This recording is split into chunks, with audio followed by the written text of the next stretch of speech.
भोपाल के मालवीय नगर में घर के बाहर भीड़ लगी हुई थी। सावित्री देवी का आज सुबह सुबह ही निधन हो चुका था। परिवार के नाम पर उनकी एकमात्र बेटी मीरा राजपूत थी। सावित्री पिछले कई सालों से गंभीर बीमारी से जूझ रही थी और आज उन्होंने अपनी आखिरी सांसें लेते हुए दुनिया को अलविदा कह दिया। मीरा की उम्र 21 वर्ष थी। वो कॉलेज के अंतिम वर्ष में थी। सावित्री का निर्जीव शरीर उसकी आंखों के सामने सफेद चादर से ढका हुआ पड़ा था। मीरा की आंखों से आंसू बहते जा रहे थे। पास बैठी औरतें उसे सांत्वना दे रही थी, लेकिन माँ को खो देने का दुख सिर्फ मीरा ही जान सकती थी। अपना कहने के लिए एक वो ही तो थी इस दुनिया में। सावित्री ने मीरा को उसकी पढ़ाई के लिए इंदौर भेज दिया था, जिसकी खास वजह सिर्फ सावित्री ही जानती थी। इंदौर में मीरा नेशनल कॉलेज में पढ़ती थी और उसी कॉलेज के एक हॉस्टल में रहती थी। मीरा बहुत ही कम बोलने वाली लड़की है। वो अपना अधिकतर समय किताबों में ही बिताया करती थी। कॉलेज में उसकी एकमात्र दोस्त थी निधि व्यास, जो कि इंदौर में रहती थी अपने परिवार के साथ। निधि और मीरा दोनों बहुत अच्छी दोस्त थीं। कॉलेज के 2 साल दोनों ने साथ साथ ही पूरे किए थे, लेकिन निधि मीरा को अब बहुत कम जान पाई थी। वजह थी मीरा का अंतमुर्खी होना, या शायद हालातों ने उसे उम्र से पहले ही परिपक्व बना दिया। मीरा इस बार बिना निधि को बताए भोपाल आ गई थी। सावित्री के अंतिम संस्कार की तैयारी हो चुकी थी।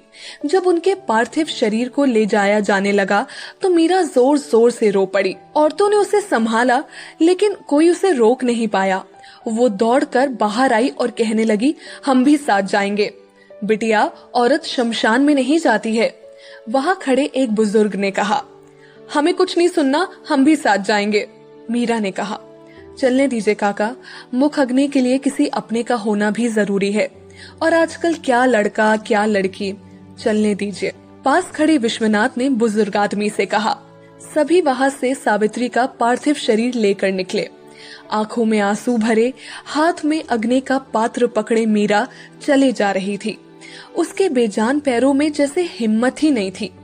माँ के साथ उसने बहुत कम वक्त गुजारा था। न जाने वो कौन सी वजह थी जिससे माँ ने उसे हमेशा खुद से दूर रखा। सोचते हुए और बीती बातों को याद करते हुए शमशान आ चुका था। सावित्री का अंतिम संस्कार किया गया। एक लौती वारिस होने के कारण उसी ने मुख अग्नि भी दी। उन पलों में मीरा को संभालना बहुत मुश्किल हो रहा था। वहाँ मौजूद सभी की पलकें नम हो गई। 1 महीने बाद मीरा इंदौर आई। उसने कपड़े बदले और अपनी बुक्स उठाए कॉलेज आ गई। कॉलेज आकर उसने प्रिंसिपल से बात की और उन्हें अपनी माँ के देहांत के बारे में बताया। चूंकि मीरा कॉलेज में सबसे होनहार स्टूडेंट थी, इसीलिए प्रिंसिपल ने उसकी 1 महीने की लीव को मान लिया। मीरा प्रिंसिपल का शुक्रिया अदा करके बाहर आ गई। क्लास शुरू होने में अभी वक्त था, इसीलिए वो आकर बेंच पर बैठ गई और उदास आंखों से जमीन को निहारने लगी। तभी एक जानी पहचानी आवाज उसके कानों में पड़ी। ओ मैडम जी, कहाँ थी इतने दिन? ना फोन ना मैसेज, आखिर चल क्या रहा है तुम्हारे दिमाग में? मीरा आवाज की दिशा में पलटी। सामने निधि खड़ी थी। मीरा ने कोई जवाब नहीं दिया तो निधि उसके पास बैठ गई और प्यार से कहा, क्या हुआ मीरा, सब ठीक तो है ना? निधि की बात सुनकर मीरा की आंखें डबडबा गई। उसने नीचे जमीन की ओर देखते हुए कहा, माँ नहीं रही निधि। क्या? ये कब हुआ और तुमने मुझे बताया क्यों नहीं? निधि ने चौंकते हुए कहा। क्या बताती निधि, मैं खुद भी नहीं जानती थी कि माँ किस दर्द से गुजर रही है। मैं कुछ जान ना पाऊं, इसीलिए उन्होंने हमेशा मुझे खुद से दूर रखा, और देखो वो हमेशा हमेशा के लिए मुझसे दूर चली गई। कहते कहते मीरा की आंखों में आंसू भर आए। निधि ने मीरा का हाथ अपने हाथ में लिया और उसकी आंखों में देखते हुए कहा, तुम अकेली नहीं हो मीरा, मैं हूं ना तुम्हारे साथ, दोबारा ऐसी बात मत कहना। मीरा ने निधि को गले लगा लिया। निधि उसे हिम्मत बंधाती रहती। क्लास का वक्त हुआ तो दोनों उठकर क्लास की ओर चली गई। मीरा को अपना ख्याल रखने का बोलकर निधि घर चली गई, लेकिन आज उसका मन बहुत उदास था। वो बस मीरा के बारे में ही सोचती रही। अगली सुबह हॉस्टल वार्डन ने मीरा से कमरा खाली करने को कहा। पिछले 1 महीने से उसके कमरे का किराया नहीं आया था। मीरा ने कुछ दिन की परमिशन मांगी, लेकिन वार्डन ने साफ शब्दों में उसे कमरा खाली करने को कह दिया। किसी ने उसकी मदद नहीं की। मीरा ने अपना सामान समेटा और बैग में जमाने लगी। उसके पास जो पैसे थे वो तो माँ के अंतिम संस्कार और उसके बाद के कामों में खर्च हो गए थे। अनजान शहर में आखिर मदद भी ले तो किसकी। मीरा बहुत ही स्वाभिमानी लड़की थी और इसीलिए उसने अपनी ये परेशानी निधि को नहीं बताई। भोपाल वापस जाने के अलावा मीरा के पास अब और कोई रास्ता नहीं था। अपने बैग लेकर वो हॉस्टल से निकल गई। निधि जब कॉलेज आई तो क्लास में मीरा को ना देखकर उसने अपने साथ बैठी रागिनी से पूछा, जो कि उसी हॉस्टल में रहती है। ए रागिनी, मीरा कहाँ है? वो कॉलेज क्यों नहीं आई? अरे तुझे नहीं पता क्या, आज वार्डन मैडम ने उसे हॉस्टल से निकाल दिया, रागिनी ने फुसफुसाते हुए कहा। व्हाट? पर क्यों? निधि ने हैरानी से कहा। क्योंकि उसने हॉस्टल के रूम का किराया नहीं दिया था। अब मुझे डिस्टर्ब मत करो, पढ़ने दो, रागिनी ने कहा और बुक्स में नजरें गड़ा ली। निधि ने सुना तो सोचने लगी, इतना सब हो गया और मीरा ने मुझे बताया तक नहीं। ये लड़की भी ना, इसे समझाना सच में बहुत मुश्किल है। पता नहीं इस वक्त वो कहाँ होगी।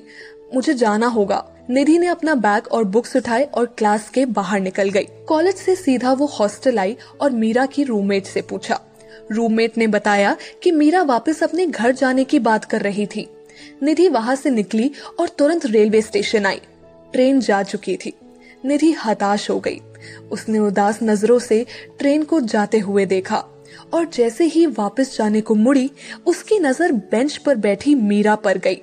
निधि खुशी से दौड़कर उसके पास आई, लेकिन अगले ही पल उसकी खुशी गुस्से में बदल गई और उसने कहा, समझती क्या हो अपने आप को, और ये इस तरह मुंह छुपाकर कहाँ जा रही हो? मुंह छुपाकर नहीं जा रहे, बता कर आए थे रागिनी को, मीरा ने धीमे स्वर में कहा। और तुम्हें लगता है मैं तुम्हें ऐसे जाने दूंगी? निधि ने गुस्से से कहा। पर अब यहाँ करेंगे भी क्या? वार्डन ने भी हमें हॉस्टल से निकाल दिया है, मीरा ने कहा। वार्डन की तो मैं, तुम ये बताओ तुमने मुझे क्यों नहीं बताया? निधि के इस सवाल पर मीरा खामोश हो गई। निधि उसके बगल में बैठी और कहने लगी, मीरा, तुम सिर्फ कहने के लिए मेरी दोस्त नहीं हो। कॉलेज में बहुत सी लड़कियां हैं, लेकिन मैंने तुम्हें अपना दोस्त चुना। जानती हो क्यों? क्योंकि तुम बहुत अच्छी हो और समझदार भी हो। तुम बहुत स्ट्रॉन्ग लड़की हो मीरा, फिर ऐसे कैसे जा सकती हो? आंटी का सपना कैसे भूल सकती हो? तुम्हें पढ़ना है, एक बड़ी अधिकारी बनना है, ये कैसे भूल गई तुम? निधि, हम कुछ नहीं भूले हैं, सब याद है हमें। पर इस शहर से हमने एक बात सीखी है कि अगर जीना है तो पैसे जरूरी है, और वो हमारे पास नहीं है निधि। घर जाएंगे, वहां रहने के लिए कम से कम अपना घर तो है, मीरा ने उदास होकर कहा। हो गई तुम्हारी आदर्श वाली बातें, तो चले, निधि ने उठते हुए कहा। कहाँ? मीरा ने कहा। कोई सवाल नहीं, उठो और चलो, कहकर निधि ने एक बैग खुद उठाया और दूसरा मीरा को थमा दिया। दोनों बाहर आई। निधि पार्किंग से अपनी स्कूटी निकाल लाई और मीरा को साथ लेकर चल पड़ी। निधि के पीछे बैठी मीरा के मन में सैकड़ों सवाल उथल पुथल मचाए हुए थे। मीरा जब भी इस शहर से जाने के बारे में सोचती, ये शहर उसे वापस अपनी ओर खींच लाता। सवाल बहुत थे, लेकिन जवाब नहीं। निधि उसे कहाँ लेकर जा रही है, इस बात का भी उसे अंदाजा नहीं था। स्कूटी सड़क पर दौड़ाते हुए निधि ने अचानक से ब्रेक लगाए और गाड़ी को यू टर्न घुमाया। क्या हुआ? इधर कहाँ जा रही हो? पीछे बैठी मीरा ने सवाल किया। हॉस्टल, निधि ने कहा। लेकिन क्यों? मीरा ने कहा। तू चल तो बताती हूँ, कहकर निधि ने स्पीड बढ़ाई और कुछ वक्त बाद दोनों हॉस्टल के सामने थे। निधि ने स्कूटी साइड में लगाई। उसने मीरा का हाथ पकड़ा और उसे लेकर अंदर चली आई। वार्डन सामने ही खड़ी मिल गई। निधि उसके सामने आई। उसने अपने जेब से कुछ रुपए निकाले और वार्डन के हाथ में थमाते हुए कहा, ये रखो अपने पैसे, और आज के बाद किसी लड़की को इस तरह से हॉस्टल से मत निकालना। वक्त पर किराया देंगे तो कोई क्यों निकालेगा, पर ये लड़कियां घर वालों के पैसे तो ऐश में उड़ा देती हैं और फिर किराए के नाम पर रोने बैठ जाती हैं। वार्डन ने मुंह बनाकर रुपए गिनते हुए कहा। चुड़ैल, तेरी हिम्मत कैसे हुई मेरी दोस्त के लिए ऐसा बोलने की? मैं तेरा मुंह नोच लूंगी, निधि ने वार्डन से उलझते हुए कहा। लेकिन ऐन वक्त पर मीरा ने उसे रोक लिया और कहा, निधि, ये क्या कर रही हो? छोड़ो उन्हें, मैं मुंह तोड़ दूंगी इसका। इस हॉस्टल की लड़कियां चाहे जो करती हो, तुम ऐसी नहीं हो, निधि ने गुस्से से मीरा से कहा।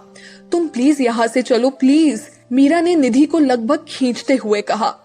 निधि वहां से चली गई तो मीरा वार्डन के पास आई और बहुत ही धीमे स्वर में कहा, निधि ने जो किया उसके लिए हम माफी मांगते हैं मैम। एक बात और, हर लड़की यहाँ ऐश करने नहीं आती है।